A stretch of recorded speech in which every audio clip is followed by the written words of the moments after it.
Vote ঘোষণার পর এবার নির্বাচনী জনসভার পালা। তৃণমূল সূত্রে জানা গেছে আগামী 26শে মার্চ পশ্চিম বর্ধমান জেলার অন্যতম হট সিট পাণ্ডবেশ্বর বিধানসভা কেন্দ্রে সভা করতে আসছেন মুখ্যমন্ত্রী মমতা বন্দ্যোপাধ্যায়।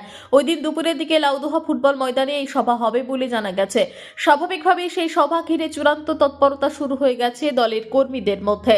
মুখ্যমন্ত্রীর সভার আগে প্রস্তুতি হিসেবে দেখা গেল সোমবার সকালে ওই ময়দানে মুখ্যমন্ত্রীর হেলিকপ্টার অবতরণের মহড়া হলো। সোমবার সকালে লাউদোহা ফুটবল মাঠে অস্থায়ী হেলিপ্যাডে মুখ্যমন্ত্রীর হেলিকপ্টার নামে।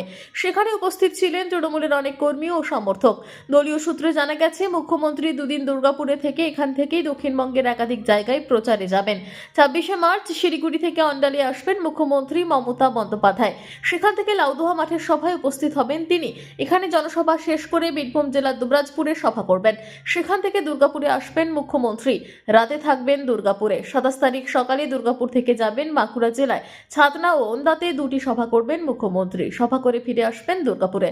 28 তারিখ রাতে দুর্গাপুর থেকে যাবেন পুরুলিয়ায়। তার আগে রানীগঞ্জে একটি সভা করবেন মুখ্যমন্ত্রী।